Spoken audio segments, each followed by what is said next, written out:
So I don't think it's any secret on this channel that I'm a huge Mercedes fan, and my daily driver is a 2018 E63 AMG. Well, we've got something newer here. This is a 2025 E53 AMG, and it's technically the new version of that. And I've brought a resident BMW lover with us to deduce, is this really the new E63, or did Mercedes take a huge flop? What do you think, resident BMW driver, so far? This one looks cool. It does look cool. Special edition. Let's figure out which one's better. My name is Evo. And I'm Aid. And you're watching God Next. All right, now here's the thing. My favorite generation of the E-Class is the W211. I own an E55 AMG, and I think it is the best looking Mercedes that they've built in the last probably like 30 years, because it's got the looks, it looks classy, it looks great, but these are not bad looking cars. I think this is a super pretty design, especially with the headlights. This one is a little bit more in your face. Definitely a little more loud. Definitely, especially with the white and black Stormtrooper look, it definitely kind of shows. I think the design of the front bumper is a lot less cohesive than on yours. Yours flows a lot better, comes a lot better together than this one does. Though this still does look good. The larger grille, which I guess everybody's doing it the BMW way nowadays. You have the matte paint, matte black rims, which I think look better than the rims on these are good looking wheels. Carbon fiber everywhere because of Edition 1, you know. Yeah, we should also mention this is what Mercedes calls Edition 1, which is basically for the first model year of the new generation. They always do this, and it's a special edition. Usually it's got a lot of yellow highlights, which we'll show you inside. Yeah. But this one's got a Magna white paint job on it, and of course, with the black, it looks pretty cool. Oh, yeah. I gotta say, though, I'm not a fan of the headlights. I think my headlights with the PRLs look a lot better. They kind of... Yeah, I think overall, like, Mercedes did a really good job the redesign on this car, but there's nothing that's going to beat the very classic look of the E63. So it does look really good. Yeah, the E63 looks good. I think the pre-facelift E63 looks way better even than the facelift. So I mean, it looks cool on the outside, but what about the inside? Yeah, let's check it out. As cool as this, or what? I mean, let's check it out. So we're sitting in one of the most beautiful interiors, I think, got wires anyone's built. Don't worry about that. That's my video. Use the cooled seat on a hot day because stuff's just broken. It's the previous owner's fault. All right, get it right. But no, I genuinely think this is one of the prettiest interiors they've done. I mean, they took the S-Class, kind of shortened it a little bit. You have the great flowing big screen in the middle where it's all digital and everything, and it doesn't stick out. I like the fact that it doesn't stick out. It's got this like top dash that actually just covers it. Yeah. My car doesn't have the carbon option, unfortunately, so I have this like meshed aluminum looking thing. I do think that the interior of this was really nice if they took the S-Class interior and basically just dumbed it down a little bit, and then you got the E-Class, especially really high spec E63s. Yeah. Like, just as nice as an S-Class. Like my favorite spec would have been like either a white car with white seats. I want the white seats really bad, but beggars can't be choosers. So. Yeah, it's a great interior. It's aging a little bit. It is. It's starting to show its age, but for 2025, this being a 2018, this still holds up pretty well. Like there's nothing wrong with this interior. Oh, the buttons are actually real. On the seat actually work and are nice. That's the biggest thing I hate about new Mercedes is the new technology. There's no like feedback on the buttons. Yeah. It feels weird. But one thing I will say, and the other car is the same thing, is the steering wheel. Yeah. So whoever spec'd this is not the regular one. They paid extra for this one. It's the Alcantara, or at one point was Alcantara, half Alcantara steering wheel by leather. Now it's just gross. And now it's just gross, like sticky stuff. That one's the same steering wheel.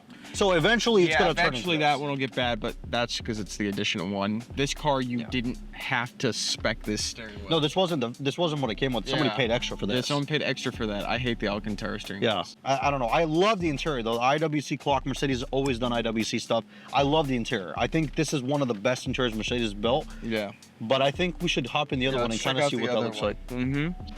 So E53. E53 interior, it is very nice in here. Yeah. I will say that. It's much better, in my opinion. I don't think it's much better. I think it's nice. But, it destroys it. Look. Impossible. Look, everything in here is from the factory. Is it? Unlike yours, AliExpress. Oh, that's not true. I'm just... What? It does have the one feature I hate. What? This. Yeah, this sucks. In fact, I think Mercedes as a whole brand shouldn't be putting this on the door. I get why they do it. Heritage. But I'd much rather have it down. it's more convenient at the bottom of the seat. I don't know. I disagree. I think it's here, but maybe I drive them every day, so I'm used to it. This car does also have the really expensive option of having the second screen here. Yeah. So your passenger, and I was actually just doing this earlier, you can watch YouTube. The car itself has 5G, like a 5G hotspot. You can watch YouTube, and I was doing that earlier. You can, you know, there's track telemetry apps and all that kind of stuff. It's actually pretty cool, and it's pretty receptive. Yeah, like this new system's pretty good as long as it's on the right car. I think this is the right car for this system. The gauge cluster also looks great. But I think it's the same one as the S-Class. Yeah, it's the same one as the S-Class. Yeah. It's not many different than it has been in the last 5 years, so. The seats are interesting though, huh? I like them. Like, Yeah. I like the bucket seats. The Edition ones come with these bucket seats and of course the yellow seat belts, which I wish mine had the yellow seat belts, but the one thing these seats don't have that mine do is mine are the comfort seats. So mine has a massaging feature, which is actually really what's crazy is these are cooled. Yeah, they're bucket cooled seats. Like, you don't really get cooled bucket seats very often in cars. Yeah. What do you think of overall? I like this car. Overall, I do like the car. I think it's a great car. I just am still kind of hesitant because of the powertrain, which hopefully let's see what that. All right, let's try it. Driving. All right, so E53 AMG, hybrid baby, inline six. Yeah.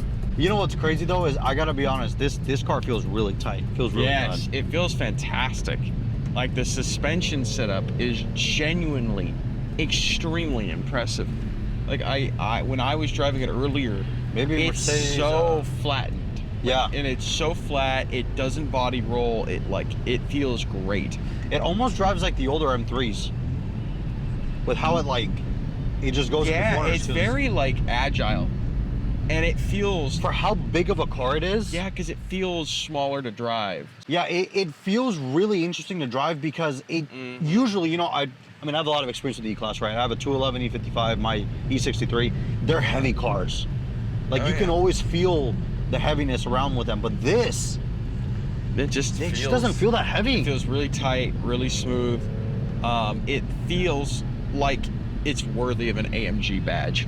Is how it drives. It drives fantastically. Yeah. It doesn't have a V8. It does not have a V8. Yeah.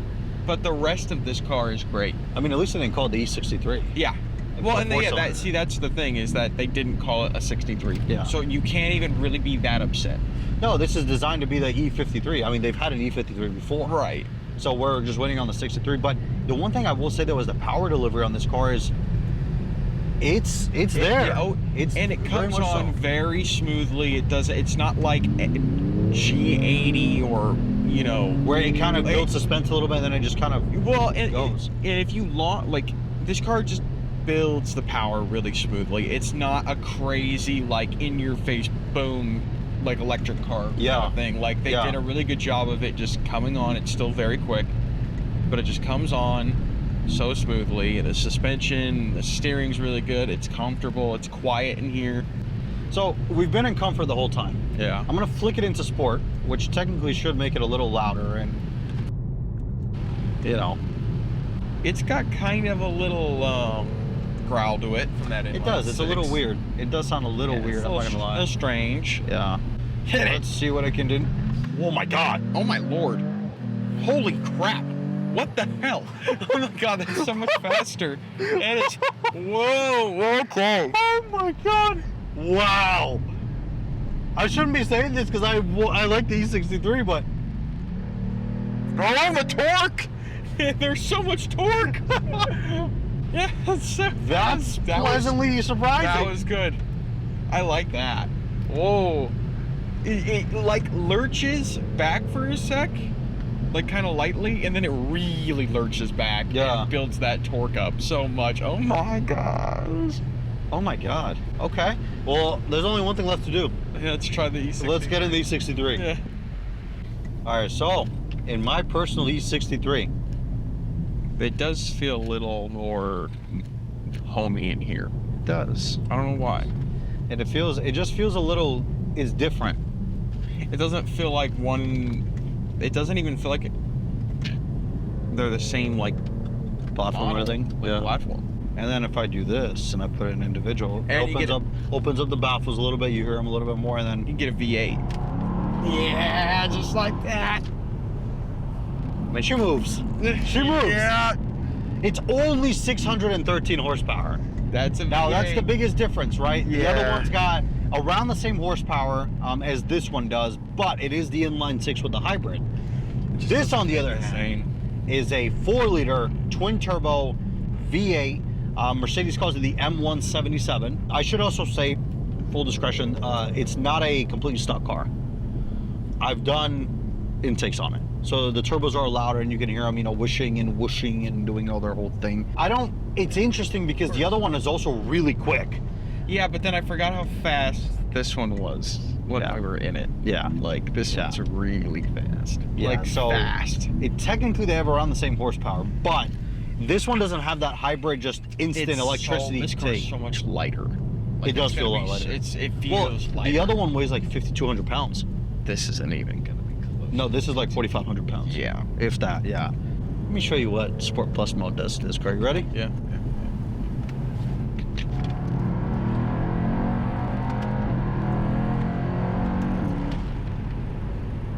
It sounds so good. Yeah, it's a monster. It is. I love this car. I have zero regrets about buying this car. None. Sure. None.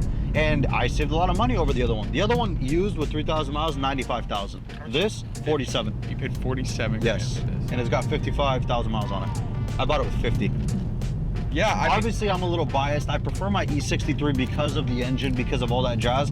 But you guys let us know. What do you think? Do you guys prefer this or the E53? You know what I'm taking? The E53. I'm gonna take this. Really? Wow. Yeah, you've convinced me. Cheaper. It is cheaper. And same or better performance. Yeah. And a more comfortable, not more comfortable, but more like open interior when simple. Yeah. And I mean, yeah, it's got the big screens, but it doesn't just feel like it's shoved in your face. Yeah. Cool. Me too. You guys let us know. I'd love to hear what you guys think. The E53 is a great car. Don't get me wrong. It is a great car. I just think it's doing a little too much for, you know, purposes. Maybe a regular E53 non-edition with the out the bucket seats and all that, perhaps. But that specific one, it's a cool looking car. It drives great. It's just a little too much.